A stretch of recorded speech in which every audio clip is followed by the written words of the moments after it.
ಹರಟೆಯ ಮಲ್ಲ ಆಮೆ.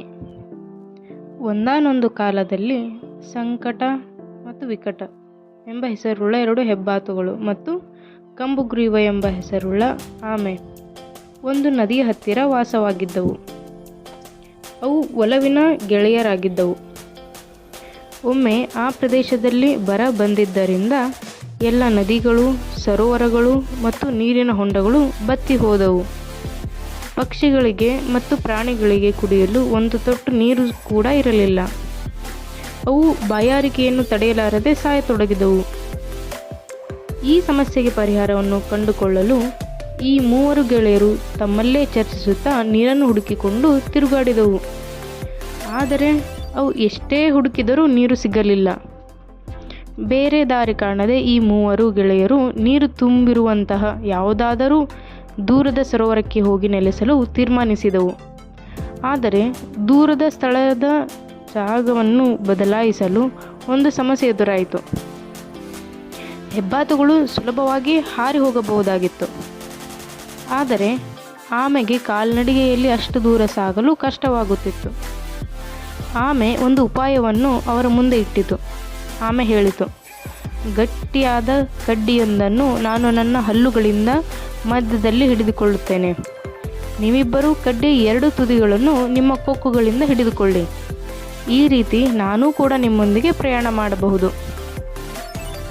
ಆಮೆಯ ಸಲಹೆಯನ್ನು ಕೇಳಿದ ಹೆಬ್ಬಾತುಗಳು, ಇದೊಂದು ಒಳ್ಳೆಯ ತಂತ್ರವೇ ಸರಿ.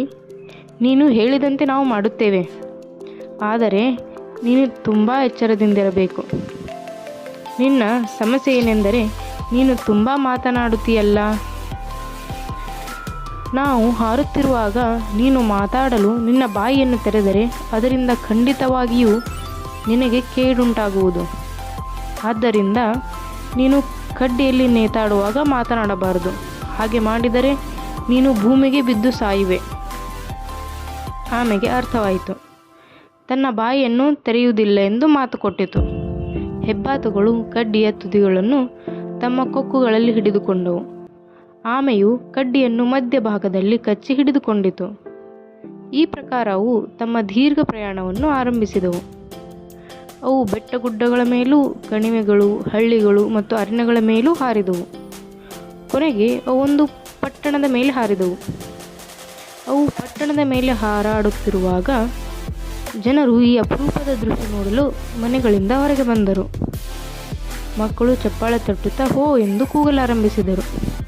ಮೂರ್ಖ ಆಮೆ ಕೋಲಿನಲ್ಲಿ ನೇತಾಡುತ್ತಿದ್ದೇನೆ ಎಂಬುದನ್ನು ಮರೆತು ಬಿಟ್ಟಿತು. ಹೀಗೆ ಜನರು ಚಪ್ಪಾಳೆ ತಟ್ಟುವುದಕ್ಕೆ ಕಾರಣವೇನು ಎಂಬುದನ್ನು ತಿಳಿದುಕೊಳ್ಳಬೇಕೆಂಬ ಕುತೂಹಲ ಅದರಲ್ಲಿ ಹುಟ್ಟಿಕೊಂಡಿತು. ಅದು ತನ್ನ ಗೆಳೆಯರನ್ನು ಹೀಗೆ ಪ್ರಶ್ನಿಸಲು ಬಾಯಿ ತೆರೆಯುತ್ತಿದ್ದಂತೆ ಅದು ಕಡ್ಡಿಯಿಂದ ಕಳಚಿಕೊಂಡು ನೆಲೆಗೆ ಬಿದ್ದು ಸತ್ತು ಹೋಯಿತು.